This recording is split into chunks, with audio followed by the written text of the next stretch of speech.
저는 영등포에 5대째 살고 있는 조유진입니다. 그때만 해도 도시화가 진행이 되고 산업화가 진행이 되면서 시골에서 서울로 많이 올라올 때거든요.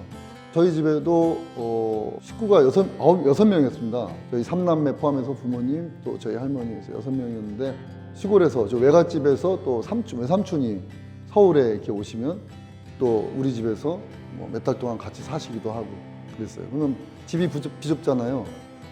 단칸방으로 그때는 단칸방이 일반적이었는데 단칸방에서 6식구 사는데 그 외삼촌이 같이 기거할 공간이 없잖아요. 그러면 그때 다락이라는 게 있어요. 다락. 그래서 다락에서 주무시고 막 이런 생활을 했던 기억이 나요. 그때는 정말 어렵지만 서로 친척끼리 이렇게 어우러져서 함께 도우면서 살던 그런 시절이었죠.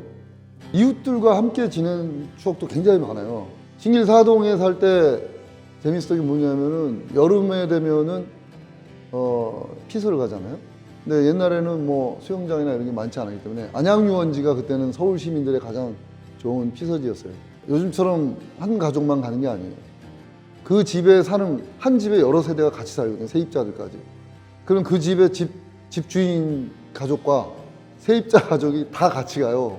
같이 어울려서 놀았던 그때 찍은 사진도 있고 막 그래요. 그래서 그때는 진짜 공동체가 살아 있었지. 아버지께서 작은 사업을 시작을 하셔가지고 전자부품을 납품하는 그런 사업을 하셨어요.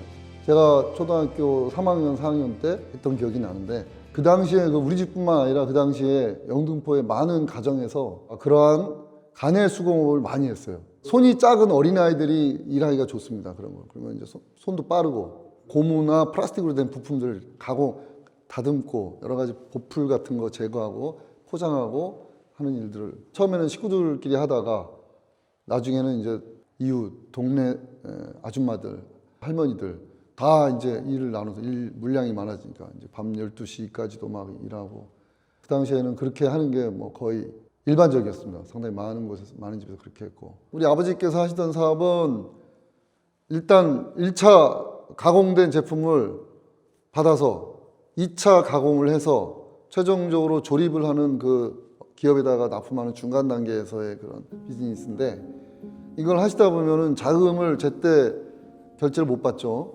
물건을 만들어서 납품해도 몇 달 이후에 그 당시엔 또 어음을 썼어요.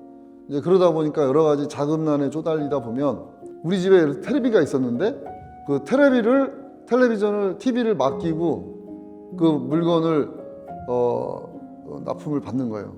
그래서 나중에 이제 돈을 주면 텔레비를 돌려받고 재하청 업체에 이렇게 아버지가 그 TV를 등에 울러매고 가시고 저는 이제 따라서 가고 그랬던 기억도 나요. 그래서 그러다가 이제 만약에 우리가 돈을 제때 못 갚으면 텔레비가 이제 없어지는 거예요. 그러면은 그게 그렇게 막 텔레비가 보고 싶은데 TV에서 하는 만화 영화도 봐야 되고 주말에 영화도 봐야 되는데 그 당시에는 뭐 그게 제일 재밌는 오락이었죠. 집에서 TV 보는 게. 정말 그때는 너무 슬프더라고요. TV를 못 보는 게. 그렇게 어렵게 사업을 하셔가지고 그래도 결국은 어느 정도 궤도에 올라서는 이제 나중에 좀 더 사업을 이제 확장하시기도 했죠. 예.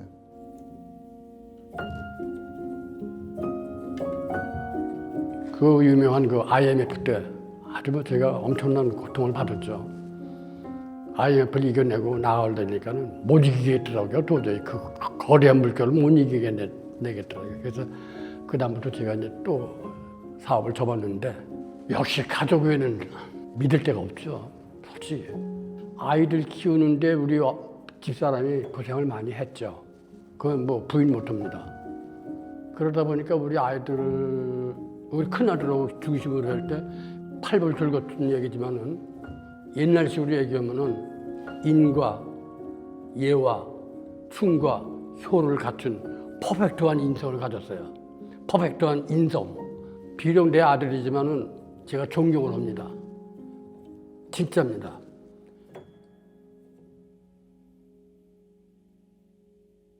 그때가 그렇죠. 고등학교 2학년 올라갈 때인데 그때만 해도 법 체계가 정비가 안 돼서 채권 추심하는 것들이 막 거기에 대해서 무방비 상태였어요. 이거 빚을 지게 되면 아버지가 사업을 하시다가 부도가 났는데 은행 직원들이 와가지고 우리 집에 그냥 와가지고 딱 들어눕는 거지. 계속 건장한 그 남자 성인 남자들이 와가지고 하루 이틀은 이제 참겠는데 며칠 지나니까 이제 도저히 안 되겠더라고요. 그래서 제가 막 그분들한테 항의도 하고 그 제가 그 사채업자를 찾아갔던 기억도 나요. 고등학교 때 빚을 좀 면제 내지는 좀 미뤄달라 하죠. 직원이 이제 저한테 그랬어요. 이거는 계약을 했기 때문에 이 계약대로 하는 거다. 언제까지 갚기로 했는데 못 갚으면 어쩔 수 없이 우리는 또 법에서 정한 절차에 따라서 왜냐하면 재산을 빌려줬기 때문에 되찾기 위한 노력을 할 수밖에 없다 이런 식으로 그러면서 저한테 뭐라 하냐면은 법대를 가라 그러더라고요. 법대. 그러니까 법을 알아야 피해를 막을 수 있다.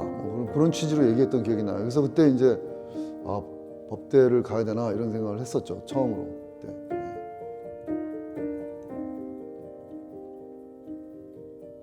서울대학교 경제학과 합격했으니 그때 제 마음이 어땠습니까? 하늘 뛸 듯이 기뻤죠.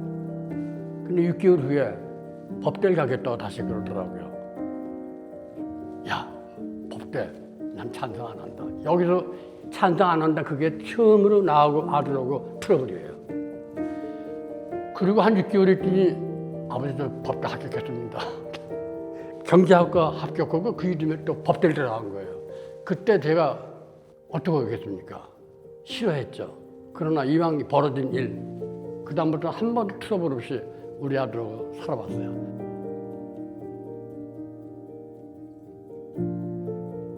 우리 큰아들은 성품이 상당히 이렇게 온유하고 항상 이렇게 보면 밝고 정도 많고 또 성실하고 그래서 좋았어요. 자기가 해야 할 일은 언제든지 뭐 열심히 최선을 다해서 하는 아이니까 걱정을 하나도 안 하고 키웠어요.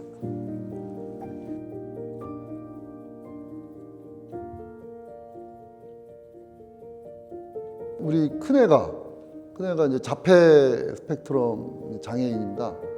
이 발달 장애인들은 가족이나 누군가의 보살핌이 항상 필요합니다.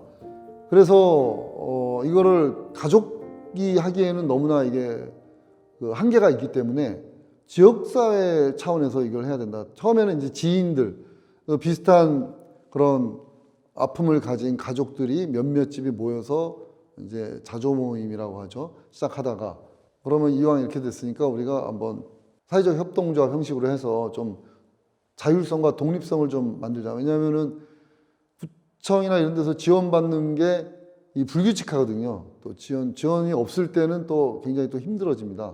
그래서 제가 그때 느낀 것도 자치구에서 어떤 장애 문제에 대해서 어떤 입장을 취하느냐가 되게 중요하다는 것을 제가 많이 깨달았고 제가 뭐 이렇게 해결해야 될 문제가 있다든가 이럴 때는 이사장으로서 좀 역할을 해야 되겠다 해서 이제 이사장을 맡았죠, 제가.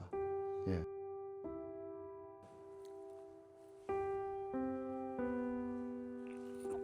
저희 큰애가 이제 자폐가 있어가지고 초등학교 1학년 때 이제 공개 수업 같은 데를 갔는데 이제 엄마들이 있고 저도 있고 막 그러는데 애가 이렇게 혼자서 막 돌아다니는 거예요. 근데 그때 남편이 같이 갔었는데 애 옆에 이렇게 무릎 꿇고 앉아가지고 이렇게 봐주더라고요. 근데 저는 그렇게 한 번도 못 해봤거든요. 왜냐면 이제 뒤에 엄마들이 이렇게 쭉 서 있는데 본인이 이젠 아빠가 애 옆에 딱 붙어서 이제 같이 하는 거 보고서는 정말 애들한테 아빠만큼 이렇게 크고 위대한 사람은 없을 거라고 생각을 해요. 네. 우리 둘째가 좀 힘든 일이 있었는데 그거를 아빠로서 너무 잘 고민도 많이 들어주고 잘 헤쳐나갔어요. 그래서 그때 너무 우리 가족끼리 굉장히 똘똘 뭉쳤고 아빠에 대해서 뭐 말로 설명할 수가 없죠. 뭐.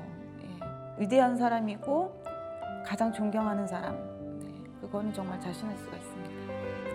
정치권의 실무자로 일을 한다는 것은 내가 어떤 먹고 살기 위해서 일한다는 것보다도 대의 명분을 위해서 예를 들어서 우리 민주당 같은 경우는 민주주의, 중산층과 서민, 평화 이런 가치를 실현하기 위해서 봉사한다. 이게 기본적으로 있었어요. 그러다 보니까 결혼하고 나서도 계속 어려웠죠. 왜냐하면은 내 돈 쓰면서 다녀야 되잖아요. 그러니까 집에 가는 돈은 항상 부족하죠. 그러니까 생활비가 없으니까 항상 빚에 쪼들리고 뭐 지금도 마찬가지입니다만 제 아내한테는 항상 미안하죠. 미안한 마음이 항상 있습니다.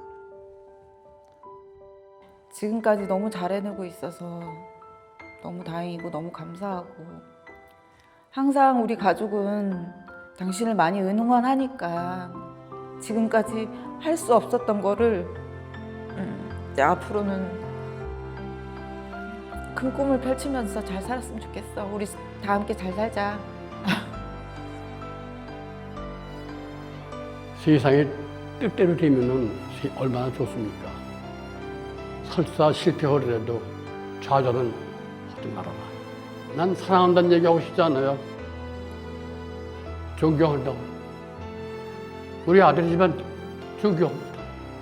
앞으로는 이제 그동안에 있었던 모든 짐 다 내려놓고 행복하게 내 식구 정말 즐겁게 그렇게 잘 살기를 바란다. 그리고 무슨 일을 하든 간에 성실하게 최선을 다하기를 바란다.